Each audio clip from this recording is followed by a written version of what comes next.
네, 뉴스의 이슈앤피플 시작하겠습니다. 오늘은 서울벤처대학원 대학 구독경제전략연구센터장의 전호겸 센터장과 함께 이야기를 나눠보겠습니다. 어서 오십시오. 예, 반갑습니다. 네, 안녕하세요. 지난번에는 저희가 센터장님 모시고 OTT 경쟁에 대해서 좀 알아봤었는데 오늘은 배달 플랫폼 간의 경쟁 심화에 대해서 좀 짚어보겠습니다. 일단 먼저 쿠팡 얘기를 좀 해볼 텐데 쿠팡이 이달부터 와우 멤버십료를 지금 올렸습니다. 무려 58%나 이번에 인상을 하게 됐죠. 유료 회원이 이번에 구독료 인상으로 인해서 이탈을 하게 될지 이 부분이 관심사인데 어떻게 좀 예상을 하세요? 네, 맞습니다. 이번 달 초부터 이제 기존 구독자들에 대한 와우 멤버십 구독료를 4,990원에서 7,890원을 약 58%나 인상했는데요. 이거 관련해서 말씀하신 대로 유료 회원 이탈 여부가 지금 최대의 관심사인데요. 지난해 말 기준 쿠팡의 와우 회원 수가 1,400만 명 정도 되거든요. 1,400만 명이요? 예, 맞습니다. 그래서 국내 이커머스 경쟁사들은 이제 쿠팡의 멤버십 구독료 인상 발표 이후에 발빠르게 탈쿠팡족을 끌어모으기 위해서 다양한 마케팅을 강화하고 있는데요. 다만 현재까지 이제 탈쿠팡 움직임은 크게 하지 않을 것이라고 보고 있습니다. 왜냐하면 쿠팡 와우 멤버십을 구독하면 로켓 배송, 배달앱의 쿠팡이츠, OTT 쿠팡 플레이까지 다 무료로 이용할 수 있거든요. 네네. 아직까지는 가격 경쟁이 있기 때문에 아직까지는 그렇게 큰 이슈가 아닐 것 같고요. 그리고 이미 4월에 신규 회원에 대해서 구독료를 인상했지만 쿠팡의 월간 이용자 수는 오히려 증가했거든요. 그래서 YG앱 리테일 굿즈에 따르면 쿠팡의 월간 이용자 수는 신규 가입자 구독료가 오는 4월 기준으로 3,090만 명에서 5월엔 3,111만 명, 6월엔 3,129만 명으로 오히려 늘었습니다. 그리고 이 같은 기간 쿠팡의 결제 추정액도 역대 최고치를 갱신했는데요. YG앱 집계에 따르면 쿠팡과 쿠팡이츠의 지난 2분기 합산 결제 추정 금액은 14조 6,550억 원이었습니다. 이건 지난해 같은 기간에 대비해서 30% 이상 증가한 거거든요. 그래서 사실은 이제 다른 업계에서 이삭죽기 수준은 가능하겠지만 대규모의 탈쿠팡 현상 사실 보기 어려울 것이라고 보여집니다. 이렇게 많이 매출이 올랐는데도 불구하고 구독료를 인상한 이유가 따로 있을까요? 사실 올 초만 해도 쿠팡이츠에서 무료 배달 서비스를 하면서 또 경쟁이 상당히 심화됐었거든요. 이 재정을 결국엔 견디지 못한 것인가 싶었는데 매출이 나쁘지가 않았네요. 굉장히 좋았습니다. 근데 사실 시커머스와의 경쟁이 있다 보니까 그걸 대비하는 입장에서 한 거고, 그리고 지난번 이제 그 쿠페츠라고 이제 명품 플랫폼을 인수하면서 거기 관련돼 가지고 또 적자가 있어가지고 이런저런 이유로 인상한 것으로 보입니다. 자, 그리고 배달의 민족도 이번에 배달 수수료를 인상을 했고요. 포장 수수료까지 받기로 하면서 업체도 그렇고 지금 소비자도 그렇고 반발이 상당히 컸습니다. 당장은 아니라고 해도 이게 결국에는 소비자 피해로 또 돌아오지 않을까 좀 우려스럽기도 한데요. 맞습니다. 배민은 이번 달부터 6.8%인 배민원 플러스 중개 수수료를 9.8%로 인상했거든요. 이와 관련해서 일각에서는 이제 소비자 피해가 불가피하다는 전망이 있고요. 제가 봤을 때는 크게 세 가지 정도 이슈가 있는데 첫 번째는 이로 인해서 이제 가격 인상이 있을 수 있고요. 둘째는 매장과 배달 가격 차별하고요. 세 번째는 양가질이 줄어드는 거겠죠. 그래서 사실 이렇게 올랐을 때 점주분들이 선택할 수 있는 건 가격 상승이 가장 손쉬운 방법이고요. 두 번째는 우리가 잘 인지도 못하고 있지만 식당 매장이랑 배달 가격이 다른 경우 굉장히 많거든요. 그래서 2022년 11월 한국소비자원이 배달의 민족, 요기요, 쿠팡이츠에 입점한 서울 음식점 34곳 메뉴 1,061개를 조사했더니 58.8%가 매장과 배달의 메뉴 가격이 다른 걸로 나타났습니다. 그러니까 식당 중 10곳 중에 약 6곳이 배달의 메뉴고 그 가격이 다른 거죠. 홀 메뉴 가격이요.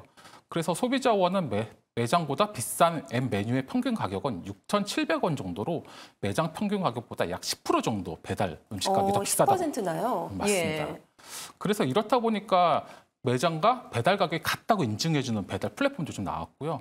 그러니까 불가피하게 또 가격을 인상해야 되는데 단골손님들 얼굴에 아른아른 거리잖아요. 그러다 보니 가격을 못 올리고 약간 그 질을 낮추거나 음식의 양을 줄이는 경우가 생기는 거죠. 그래서 이래저래 점주에게나 소비자에게도 좋지 않은 상황이라고 보여집니다. 그러니까 이렇게 배달 수수료가 올라가게 되면 업체도 그렇고 소비자도 그렇고 결국 가격을 우리가 지불하게 되는 건데 그렇다면 과거처럼 배달 시스템을 각자 업체에서 하는 경우는 어떨까요? 좀 어떤 게 업체들에게 득과 실 어떤 게 더 클까요?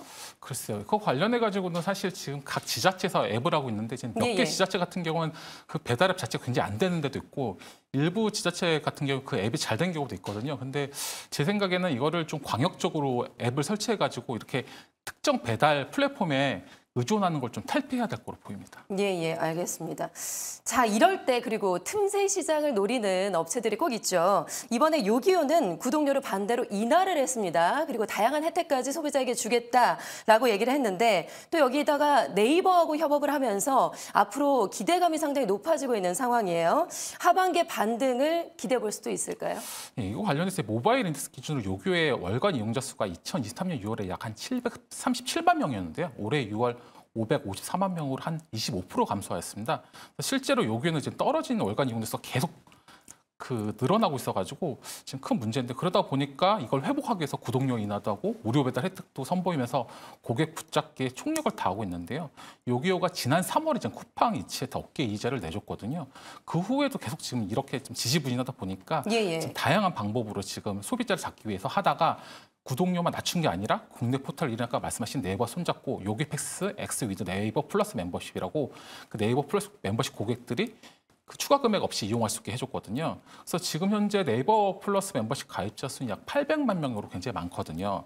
그렇기 때문에 사실 네이버 멤버십 이용자 수가 많은 만큼 요기요도 지금 모객 효과를 제대로 누리고 있는데요. 서비스 론칭 일주일 만에 신규 가입자가 이제 15만 명을 돌파했고요. 효과가 있었네요. 네, 맞습니다. 그리고 신규 구독자 전주 대비 한 12배 가량 증가했다는데 처음에 시작이 이제 모수가 좀 크진 않다 보니까 아마 이런 게 좀 있고요. 특히 제휴 서비스 구독자는 20, 30대가 많았다고 하는데 이분이 굉장히 눈여겨볼 만한 부분인 것 같습니다. 그리고 요기요가 네이버 플러스 멤버십 이제 패밀리 계정까지 같이 혜택을 주려고 하고 있으니까 앞으로 조금 더 늘어날 것 같고요.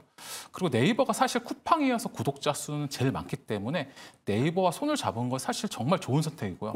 요기요 입장에서는 벼랑 끝에서 동아줄을 잡았다고 저는 보고 있거든요.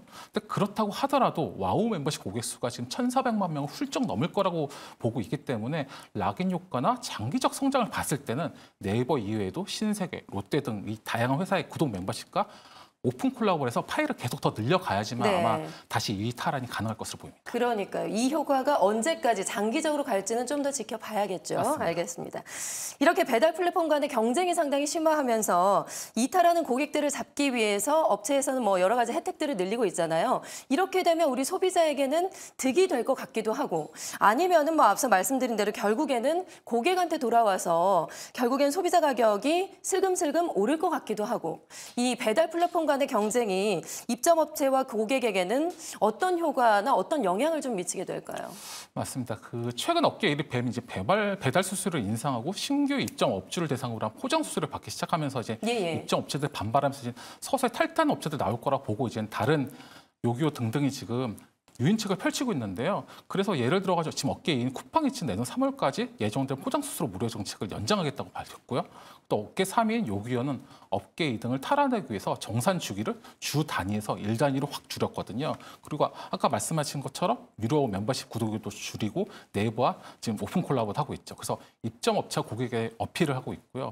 근데 업계에서는 지금 요기요가 아주 공격적으로 이 일을 탈환하려고 하고 있기 때문에 향후 배달 플랫폼 간 경쟁이 더 심화될 것이라고 보고 이 와중에서 이 배민이 가격을 올리면서 이 정책에 의해서 나오는 사람들을 다른 플랫폼들을 가져가기 위해서 다양한 마케팅을 할 거기 때문에 이거 관련돼 가지고는 아마 단기적으로는 소상공인과 소비자한테는 굉장히 이걸 돌아올 것으로 보이지만 사실은 결국 조삼모사잖아요. 그러니까요. 추후 시장에 확고한 1위 기업이 정해지거나 아니면 양대 시장으로 재편됐을 경우에 수수료 및 구독료에 상당한 인상이 분명히 있을 것으로 보입니다. 네, 그러니까 이런 지나친 경쟁이 오히려 독이 되진 않을까 우려스럽기도 하고요. 지금 말씀하신 대로 쿠팡이츠, 배달의 민족, 요기요까지 3사가 아주 치열하게 경쟁을 하고 있습니다.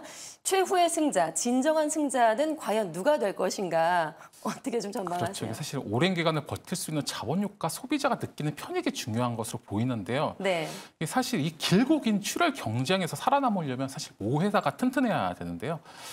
현재로서 쿠팡이츠가 이제 쿠팡이라는 구독 경제 생태계를 조성한 상태라서 여러모로 유리해 보이긴 하는데요. 하지만 이제 시시각각 세상은 변하고 상황도 변하니까 주의 깊게 한번 계속 지켜봐야 될 것 같습니다. 네, 결과적으로 우리 소비자에게만 피해가 돌아오지 않았으면 좋겠습니다. 맞습니다. 자, 지금까지 서울벤처대학원 대학의 전호겸 센터장과 함께 이야기를 나눠봤습니다. 고맙습니다. 감사합니다.